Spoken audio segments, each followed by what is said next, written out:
Hello students. I hope आप सभी का एग्ज़ाम बायोलॉजी का एसएमटीएस काफ़ी अच्छा गया होगा। इसमें क्वेश्चंस काफ़ी इजी थे। I would not say easy and difficult, but it was like as per the standards of CBSE. Okay, तो चलो बच्चों, हम डिस्कस करते हैं कुछ आंसर्स को। First question is mention the raw material that is required for photosynthesis. तो देखो बच्चों, फोटोसिंथेसिस यानी कि वो प्रोसेस जिसमें प्लांट अपना फूड प्रिपेयर करते हैं, उसके रॉ मटेरियल्स क्या क्या होते हैं। तो आप सबको पता है कि कार्बन डाइऑक्साइड एंड वाटर का यूज करके, along with in the presence of sunlight and in the presence of chlorophyll, जो फोटोसिंथेसिस है वो होती है। तो उसके रॉ मटेरियल की अगर बात की जाए तो इनमें से ही आपके आंसर्स आने चाहिए। तो कार्बन डाइऑक्साइड, वाटर, ये इसके रॉ मटेरियल हैं। ठीक है, लेकिन क्लोरोफिल और सनलाइट को मेंशन करना है बिकॉज ये इंपॉर्टेंट होते हैं for the reaction of photosynthesis. ठीक है, अच्छा, इस रिएक्शन में बनता है ग्लूकोज एंड ऑक्सीजन। ठीक है, ये इसके मेन प्रोडक्ट्स हैं। Then second question is anaerobic respiration takes place in. तो बच्चों, एनारोबिक रेस्पिरेशन वो रेस्पिरेशन होती है जिसमें ऑक्सीजन की रिक्वायरमेंट नहीं होती है। तो ये जो रिएक्शन है वो होती है यीस्ट के अंदर। यीस्ट में ऑक्सीजन के बिना रिएक्शन हो रही होती है। Then third question is which hormone is responsible for the secondary sexual characters in male. तो मेल में जो सेकेंडरी सेक्सुअल कैरेक्टर्स होते हैं, लाइक आवाज का भारी हो जाना, और शोल्डर्स का ब्रॉडर हो जाना, और दाढ़ी और मूछ वगैरह का आना, तो ये जो सेकेंडरी सेक्सुअल कैरेक्टर्स हैं मेल के अंदर, वो आते हैं due to the hormone called testosterone. और ये हार्मोन जो है वो टेस्टिस द्वारा रिलीज किया जाता है। Then fourth question is why do herbivores have longer small intestine than carnivores. तो देखो, हर्बीवोर्स जो होते हैं, जो सिर्फ प्लांट्स खाते हैं, उनके पास में स्मॉल इंटेस्टाइन लंबी होती है, क्योंकि जो प्लांट्स होते हैं इनके अंदर होता है cellulose. They are made up of cellulose. And cellulose को डाइजेस्ट करने के लिए काफी टाइम चाहिए होता है। तो जितनी ज्यादा स्मॉल इंटेस्टाइन लंबी होगी, उतना ज्यादा टाइम मिलेगा फूड को स्मॉल इंटेस्टाइन के अंदर। तो इससे खाना पच जाएगा। लेकिन जो कार्निवोर्स होते हैं, उनको क्योंकि प्लांट्स को नहीं खाना है, तो सेल्यूलोज को उन्हें नहीं खाना, जिसकी वजह से खाना जल्दी पच जाता है। तो स्मॉल इंटेस्टाइन उनकी छोटी होती है। तो small intestine is larger in herbivores than in carnivores. ठीक है। Then next question is write the chemical form in which energy derived from the food is stored in humans. तो ह्यूमंस के अंदर जो एनर्जी स्टोर होती है, वो होती है केमिकल एनर्जी के फॉर्म में। और एक्चुअल में देखा जाए तो वो एनर्जी स्टोर होती है एटीपी की फॉर्म में, एडिनोसाइन ट्राइफॉस्फेट। तो जितनी भी एनर्जी हमारे शरीर में बनती है, वो सारी स्टोर होती है in the form of ATP. That is why ATP is called the currency, energy currency of the body.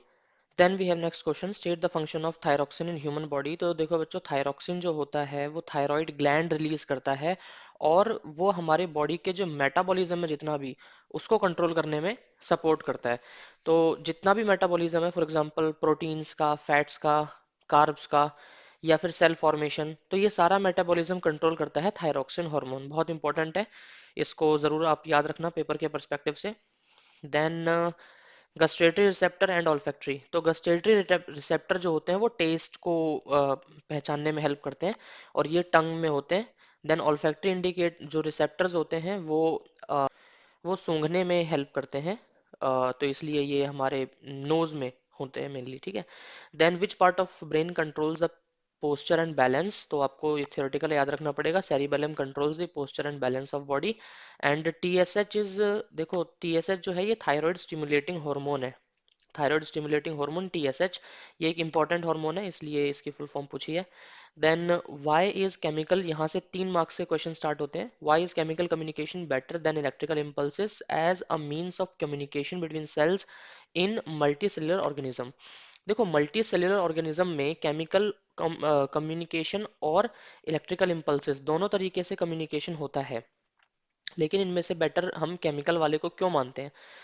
तो इसका रीज़न ये है कि जो इन मल्टी सेलुलर, क्योंकि मल्टी सेलुलर में काफ़ी सारे सेल्स होते हैं, ठीक है, और जो नर्वस सिस्टम है यानी न्यूरॉन्स है, वो हर सेल तक नहीं पहुंच सकते हैं। ठीक है। तो एक तो उसकी रीच कम होती है, और सेकंड, अगर एक इलेक्ट्रिकल इम्पल्स एक बार में लाइक ट्रांसमिट हो रहा है, तो दूसरा इम्पल्स ट्रांसमिट होने के लिए पहले वाला कंप्लीटली ट्रांसमिट हो जाएगा, तभी दूसरा मैसेज उसमें ट्रांसमिट हो सकता है। तो यानी कि एक मैसेज भेजने के बाद में उसको रीसेट टाइम चाहिए होता है, देन वो दूसरा मैसेज भेज सकता है। तो नर्वस सिस्टम जो होता है न्यूरॉन्स की सहायता से, तंत्रिका कोशिका से जो होता है, उसमें लगता है थोड़ा सा टाइम। वैसे ये फास्ट होता है, लेकिन एक के बाद एक मैसेज भेजने में टाइम लग जाता है, क्योंकि एक रीसेट टाइम इनको चाहिए होता है। लेकिन केमिकल सिग्नल में ये होता है कि आप सीधा ब्लड में केमिकल्स को रिलीज कर देते हैं, तो उसकी वजह से ब्लड पूरी बॉडी में जाता है, हर जगह। ऐसा कोई सेल नहीं है जहां ब्लड नहीं जाए, तो इस वजह से वो हर जगह पहुंच जाता है। तो जो केमिकल सिग्नल्स हैं, वो आपके केमिकल मैसेज का जो तरीका है वो काफ़ी ज़्यादा कन्वीनियंट होता है इन मल्टी सेल्युलर ऑर्गेनिजम्स। जबकि नर्वस सिस्टम फास्ट होता है, लेकिन उसको एक रीसेट टाइम चाहिए होता है, और वो हर जगह अवेलेबल नहीं होता, इसलिए अ, उसका ये एक ड्रॉबैक है इन multi सेल्युलर्स। Then 11th question is, a gland secretes particular hormone. The deficiency of this hormone in body causes particular disease, which in which the blood sugar level rises. तो आप समझ ही गए होंगे कि ब्लड शुगर लेवल किस में rise होता है। तो डिसीज तो है डायबिटीज, एंड डायबिटीज किस हार्मोन के डिसबैलेंस की वजह से होता है? आंसर इज इंसुलिन, और इंसुलिन रिलीज करता है पैनक्रियास। तो all three questions covered. Then एक क्वेश्चन है कि एक प्रे है, एक कोई शिकार है जो चीता को देख करके बड़ी तेजी से भागता है। तो आपको बताना है कि इसमें क्या हो रहा है, उसकी मसल्स वगैरह में क्या केमिकल रिएक्शन हो रही है। तो देखो, कोई भी जब आप अचानक से डर जाते हो, या जब आप अचानक से आपको गुस्सा आए, तो हमारी बॉडी में एक fight flight and fight hormone होता है। तो फ्लाइट एंड फाइट हार्मोन का मतलब है कि या तो लड़ो या तो भाग जाओ। तो ऐसे हार्मोन होते हैं जो हमारी बॉडी को इंस्टेंटली एनर्जी देते हैं। तो जब अचानक से कोई शिकार है, चीता को देख करके वो डर जाएगा और दूर भागने लगेगा, तो उसकी बॉडी में रिलीज होगा एड्रीनलिन। और ये एड्रीनलिन क्या करता है? उसकी बॉडी में हार्ट बीट को बढ़ा देगा और एनर्जी बहुत ज़्यादा उसकी बॉडी में पंप कर देगा, जिसकी वजह से या तो वो उससे भाग सकता है या वो उससे लड़ सकता है। ठीक है, तो एड्रेनालिन ये आप हार्मोन है जो कि फ्लाइट एंड फाइट हार्मोन नाम से भी जाना जाता है इसको। Then next question is, state the role played by the process of digestion. तो आपको बताना है कि एंजाइम ट्रिप्सिन डाइजेशन में क्या करता है, और एंजाइम लाइपेज क्या करता है। तो ट्रिप्सिन जो होता है ये प्रोटीन को डाइजेस्ट करता है, एंड लाइपेज डाइजेस्ट फैट। तो ये फैट को डाइजेस्ट करने के लिए लाइपेज होता है। देन नेक्स्ट क्वेश्चन इज, विलाय का हमारी बॉडी में, स्मॉल इंटेस्टाइन में क्या काम होता है। तो जो विलाय होते हैं, छोटे छोटे उंगली लाइक स्ट्रक्चर जो होते हैं, ये बॉडी में रीएब्जॉर्प्शन का काम करते हैं, एब्जॉर्प्शन का काम करते हैं बेसिकली। यानी कि जो न्यूट्रिशन डाइजेस्ट हुआ है, फॉर एग्जांपल कार्ब्स जो हैं वो शुगर में डाइजेस्ट हुए, प्रोटीन प्रोटीन डाइजेस्ट हुए अमीनो एसिड्स में। तो ये जो डाइजेस्टेड फूड है, इसको एब्जॉर्ब करने का काम करते हैं ये विलाय, ये उंगली लाइक स्ट्रक्चर जो होते हैं ये। Then write two ways in which glucose is oxidise to provide energy. तो एनर्जी, ग्लूकोज ऑक्सीडाइज होकर के एनर्जी देता है, इसके कोई दो आपको तरीके लिखने हैं। तो इस दो में आप कोई से भी चूज कर सकते हैं, बट आप एरोबिक वाले चूज करें तो वो ज़्यादा बेटर होगा। तो इसमें क्या होता है कि ग्लूकोज 3 कार्बन के पाइरुवेट में कन्वर्ट होता है। देन अगर उसको प्रॉपर ऑक्सीजन मिलेगी, तो फिर वो कार्बन डाइऑक्साइड और वाटर बनाएगा। और अगर थोड़ी सी कम ऑक्सीजन मिलेगी तो वो लैक्टिक एसिड और एनर्जी बनाएगा। तो ये दो तरीके हैं जिनसे ग्लूकोज ऑक्सीडाइज होकर के एनर्जी प्रोड्यूस करता है। देन एल्वियोलाई का क्या काम होता है लंग्स में या रेस्पिरेशन में? तो alveoli provides a structure to exchange gases, यानी कि एसिस गैसेस को एक्सचेंज करने के लिए, कार्बन डाइऑक्साइड को बाहर निकालने के लिए एंड ऑक्सीजन को अंदर लेने के लिए, ये एक एक सरफेस प्रोवाइड करता है। तो इस एल्वियोलाई के थ्रू ही गैसियस एक्सचेंज लंग्स में होता है। देन वाटर कंडक्टिंग टिश्यूज लिखने हैं दो। तो वैसे वाटर कंडक्टिंग टिश्यू है, इसलिए जाइलम ट्रैकेड और जाइलम वेसल, ये दो टिश्यू हैं जो जाइलम के अंदर होते हैं, और ये वाटर कंडक्टिंग टिश्यू होते हैं। पर अगर किसी ने यहाँ पर जाइलम और फ्लोएम लिखा होगा, then also I will assign marks. ठीक है, तो जाइलम और फ्लोएम, ठीक है, बट एक्चुअल आंसर जो एक्सपेक्टेड था वो था xylem tracheids and xylem vessels. तो ये वाटर कंडक्टिंग टिश्यू होते हैं जो वाटर को कंडक्ट करते हैं, और प्लांट की रूट से जो पानी है वो ऊपर टॉप तक जाता है। उसका एक रीजन होता है ट्रांसपिरेशनल पुश या पुल।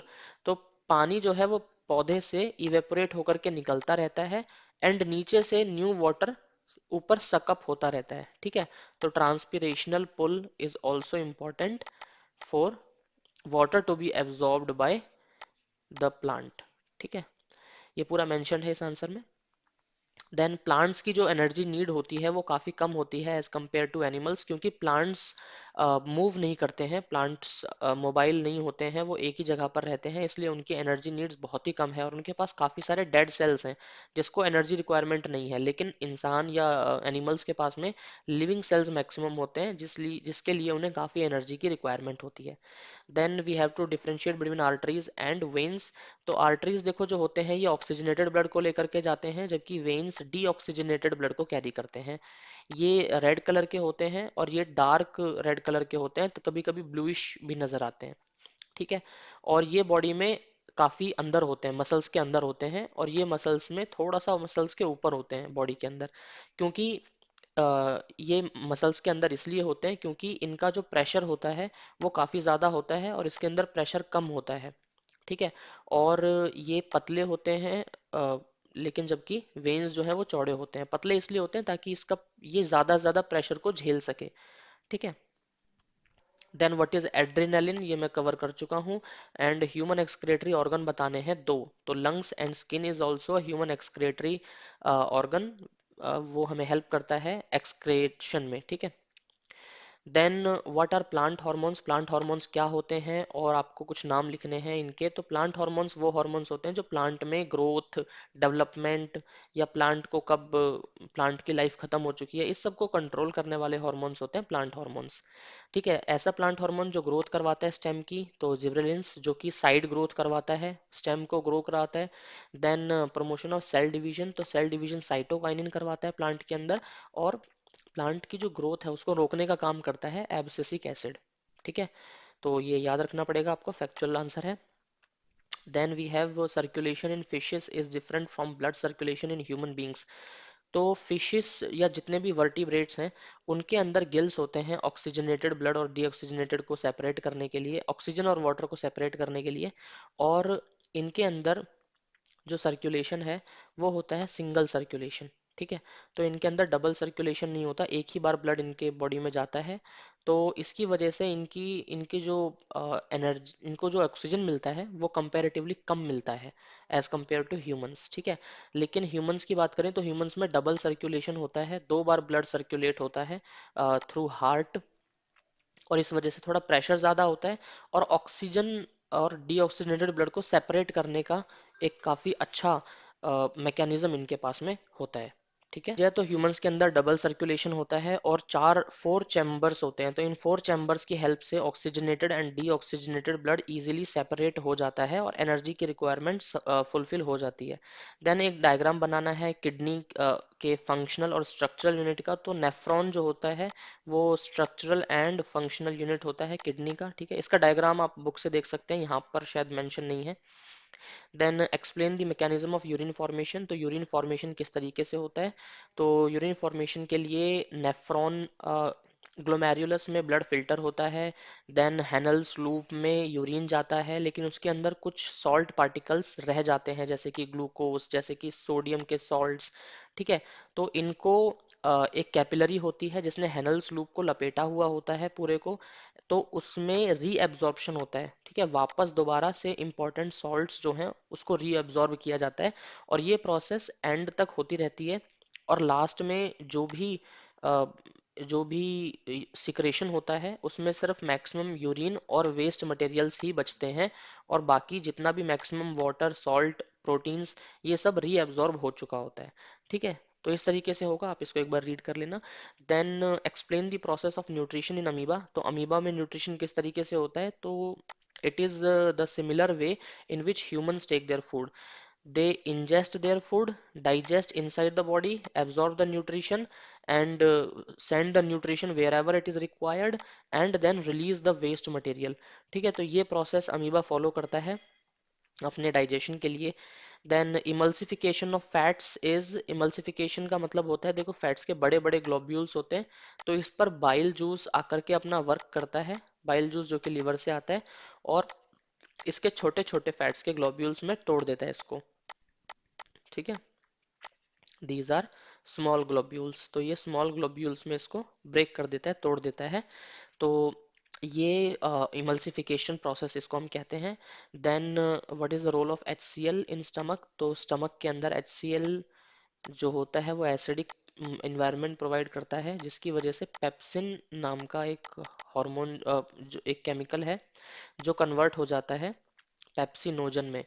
तो ये जो पेप्सिन है ये पेप्सिनोजन में कन्वर्ट हो जाता है, और ये पेप्सिनोजन ही प्रोटीन को डाइजेस्ट करेगा। तो प्रोटीन के डाइजेशन के लिए HCl एसिडिक मीडियम प्रोवाइड करता है in stomach. Then question is which protein digestive enzyme is present in pancreatic juice? तो पैनक्रियाटिक जूस के अंदर ट्रिप्सिन नाम का एक यू कैन से एंजाइम होता है, जो डाइजेस्ट करता है प्रोटीन को, और प्रोटीन डाइजेस्ट होकर के अमीनो एसिड्स में कन्वर्ट होता है। ठीक है, तो this was your complete question.